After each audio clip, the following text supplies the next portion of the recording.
नमस्कार, मैं समर के मुखर्जी और आप देख रहे हैं डीजी फिल्में। फ्यूचर फिल्म मेकिंग के 6 दिवसीय श्रृंखला का आज दूसरा दिन है। आज हम बताने जा रहे हैं आपको फ्यूचर स्क्रीन राइटिंग के बारे में। अगर हमारा पहला पार्ट यानी जिसमें हमने फ्यूचर कंटेंट के बारे में बताया था, वो अगर अभी तक आपने नहीं देखा है तो उसे ज़रूर देखें।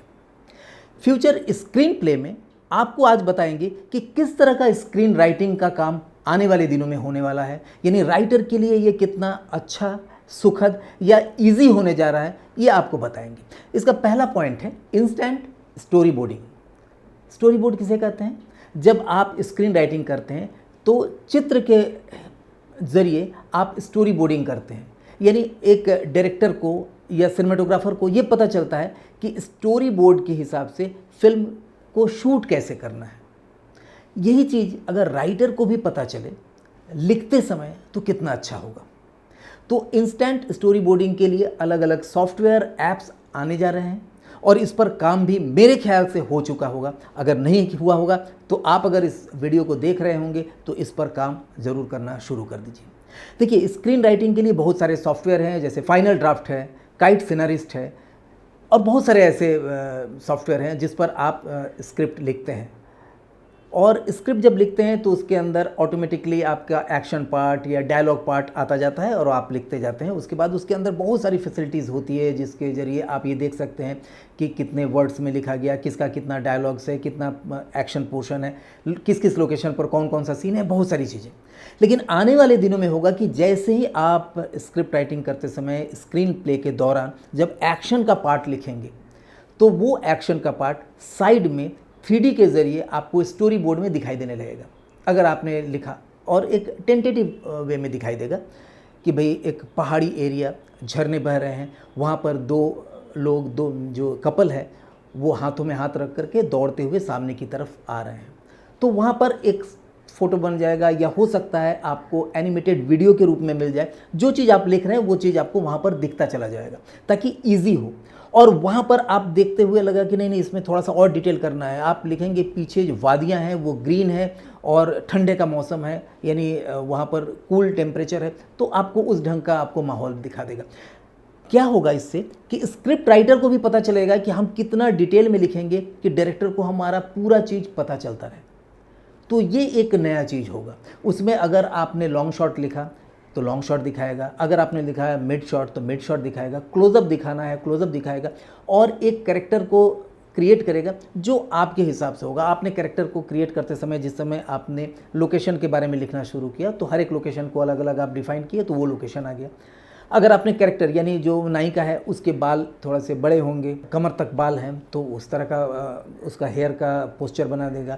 अगर आप बोलेंगे कि वो थोड़ी गोरी है या सांवली है, उसका नैन नक्श किस तरह का है, तो एक लगभग रूप बना देगा ताकि कास्टिंग करने में आसानी होगी। क्या होता है कि जो भी राइटर कभी कोई चीज़ लिखता है ना तो उसके मन में बहुत सारे थॉट चलते रहते हैं कि मेरा जो हीरो है वो इस तरह का होगा, उसका बॉडी ऐसा होगा, दुबला होगा, मोटा होगा, पतला होगा, कुछ भी होगा, वो किस तरह का कपड़े लगभग पहना है। तो उसका एक देखिए ये डिपार्टमेंट अलग है कि कपड़ा कौन सा पहनेगा, क्या पहनेगा, लेकिन राइटर अपने से कुछ लिखता है, उसके बाद उसके जो स्पेशलिस्ट होते हैं उसमें और सुधार करते रहते हैं, वो अलग बात है। लेकिन यहाँ आपको काफ़ी हद तक आपके कैरेक्टर देखने को मिल जाएंगे, किस तरह का कैरेक्टर है। उसने अगर बोल दिया है कि किसी हीरो का ही नाम ले लिया, ऋतिक रोशन जैसा हीरो, तो उसका स्ट्रक्चर आ जाएगा। अब उसके ऊपर कास्टिंग करने वाला जैसा कास्टिंग करना है करें, इसके ऊपर हम आगे नेक्स्ट डे बताएंगे। लेकिन आपको ये पता चल जाएगा कि किस तरह का सीन है, लोकेशन कैसा है, वहाँ का एनवायरनमेंट कैसा है और जो कैरेक्टर है वो किस ढंग से डायलॉग्स डिलीवरी कर रहे हैं, वो गुस्से में है, खुश होकर है या किस तरह का। तो वो लगभग चीज़ें 3D में आपको बना करके कंप्यूटर ऑटोमेटिक देता रहेगा और इसमें उत्तरोत्तर और भी प्रभावी ढंग से आते रहेंगे। जैसे जैसे दिन बीतते रहेंगे उसकी जो क्वालिटी है, उसका जो एक्यूरेसी है उतना ज़्यादा बढ़ता चला जाएगा। ये फ्यूचर हम स्क्रीन राइटिंग के बारे में बता रहे हैं क्योंकि मैं एज ए राइटर सोचता हूँ कि जब मैं कल्पना कर रहा हूँ तो कल्पना में बहुत सारी चीज़ें आ रही, वो अगर हमें देखने को मिले तो उसमें और भी सुधार की गुंजाइश हम कर सकते हैं कि अरे अरे इसके अंदर अगर ये भी एक चीज़ दिखाई दे तो क्या अच्छा रहेगा। तो आप जितना डिटेलिंग करेंगे उतना आर्ट डायरेक्टर को आएगा मज़ा कि अरे यार हमको डिटेल में मिल गया, अब हम इसको अगर आर्ट डायरेक्शन कर रहे हैं तो बहुत अच्छे ढंग से कर पाएंगे। नॉर्मली आर्ट डायरेक्टर खुद सोच सोच के करता है कि भाई राइटर ने क्या सोचा होगा, उसकी थिंकिंग को अपने माइंड में, लेकिन जब आर्टिफिशियल इंटेलिजेंस ही ये काम करेगा, यानी कंप्यूटर ये सोच लेगा कि इस ढंग से आप लिख रहे हैं तो आपके मन में कुछ इस तरह का ही संकेत चल रहे होंगे, इस तरह का कुछ चित्र चल रहे होंगे, तो वो खुद ब खुद उसके आगे बनाता रहेगा। तो ये आपको बड़ा ही अच्छा लगेगा कि अगर इस तरह से आपके हर शॉट मिल जाए, कोई मूवमेंट दे रहे हैं, अगर मूव करता हुआ तो कैमरा का मूवमेंट है तो कैमरा का मूवमेंट भी वो कुछ दिखा देगा, ताकि आपको पता चले कि आपको किस तरह से देखना है। अगर आपको हाई एंगल से कोई शॉट लेना है तो हाई एंगल पर दिखाएगा, लो एंगल से दिखाना है तो लो एंगल पर दिखाएगा। तो स्क्रीन प्ले राइटर लगभग पूरी तरह से एक डायरेक्टोरियल पार्ट को भी निभाएगा, और इससे क्या होगा, किसी भी प्रोजेक्ट को पास करने में आसानी होगी। इस ढंग से अगर आप किसी के सामने ले जाते हैं फिल्म को कि भाई स्क्रिप्ट रेडी है और इसका यहाँ पर स्टोरी बोर्ड भी एक सीन का रेडी है, तो हर एक सीन का जब स्टोरी बोर्ड वहाँ पर मिलता रहेगा ना, स्टूडियो ओनर है या प्रोडक्शन हाउस ओनर है या आप खुद एक चैनल के मालिक हैं और आपके पास कुछ आया है, तो आपको आसानी होगी कि यार इस तरह का फिल्म अगर बनेगी तो ये तो चलेगा, चलो इसको पास करते हैं। तो वो बहुत तरीके से आप, यानी हर लोगों के लिए वो विन विन कंडीशन होगा अगर राइटअप के साथ साथ वो पिक्चर भी बनती रहे या वीडियो भी क्रिएट होता रहे। हो सकता है एनिमेटेड वीडियो रहे, मैंने जैसा कि बताया, आगे चलकर वो पूरा प्रॉपर 3D वीडियो में कन्वर्ट हो जाए, यानी रेंडर वो इतना फास्ट रेंडर कर ले कि आपको रेंडर वीडियो मिल जाए छोटे साइज़ में, ताकि आपको एक आइडिया मिले कि किस तरह की फिल्म हम बनाने जा रहे हैं। अब आते हैं अपने सेकेंड पॉइंट पर। सेकेंड पॉइंट है इफ़ेक्टिव ऑप्शनल डायलॉग्स। देखिए, आप जब डायलॉग राइटिंग करते हैं, यानी स्क्रीन राइटिंग जो करेगा वो साथ साथ स्क्रीन प्ले एक्शन पार्ट के बाद वो डायलॉग को भी राइट करेगा कि कौन सा जो कैरेक्टर है वो क्या डायलॉग बोलेगा। उसमें डायलॉग नॉर्मल भी हो सकता है, जो आम बोलचाल की भाषा में है वो भी हो सकता है, और कुछ क्रिएटिव डायलॉग्स भी हो सकते हैं। तो जैसे ही वो डायलॉग लिखेगा, साइड में उससे रिलेटेड इफ़ेक्टिव डायलॉग्स और दिखाया जाएगा, जिस भाषा में भी वो लिख रहा है। अगर हिंदी में लिख रहे हैं तो हिंदी में, इंग्लिश में लिख रहे हैं तो इंग्लिश में, जिस भाषा में भी लिख रहे हैं, क्योंकि आपके पास यानी कंप्यूटर के पास 100 सालों का डेटा है।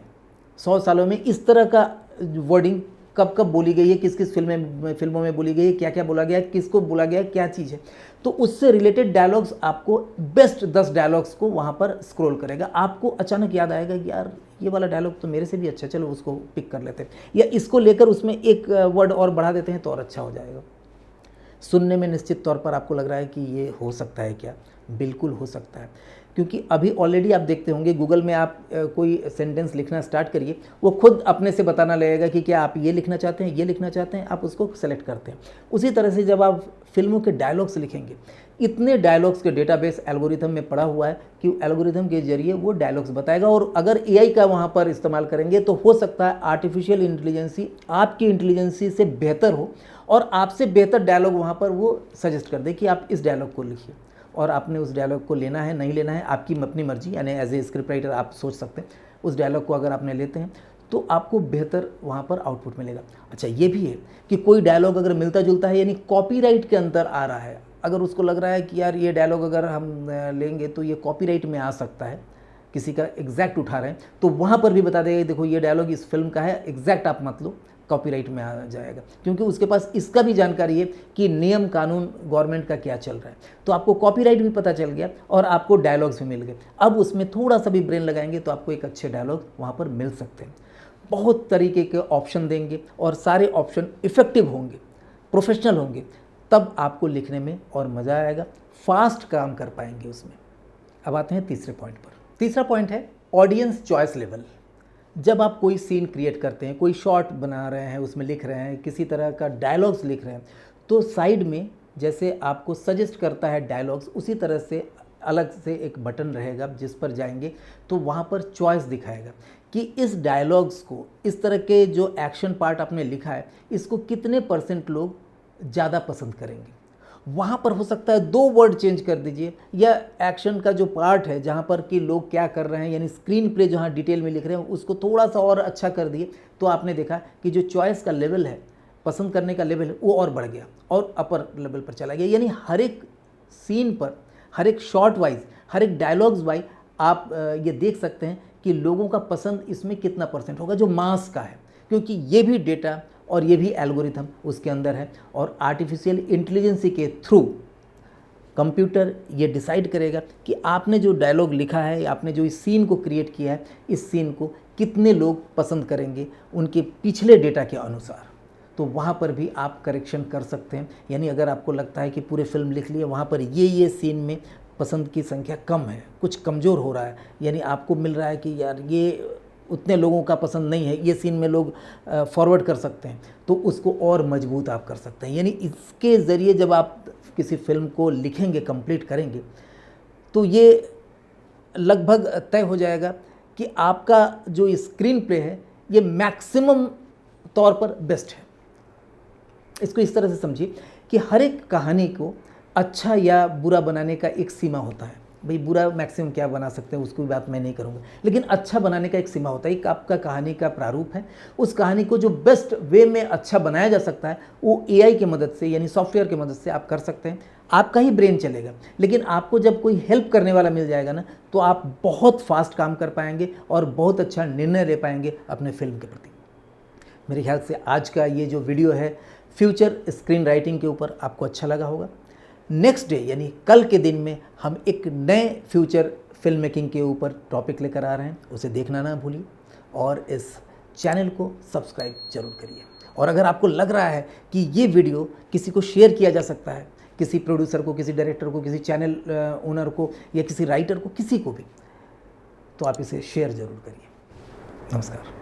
भारत में 1000 से अधिक चैनल्स, 10,000 से अधिक कार्यक्रमों का निर्माण, 1 लाख से अधिक लोगों की जरूरत। अब आप भी हिस्सा बन सकते हैं भारत में सबसे तेजी से बढ़ने वाले प्रेस्टिजियस करियर का। आप बन सकते हैं film and television director, cinematographer या फिर नॉन लीनियर एडिटर। आप चुन सकते हैं फिल्म डायरेक्शन कोर्स को एक सम्मानजनक करियर के रूप में। IFTA, the bridge from ordinary to extraordinary.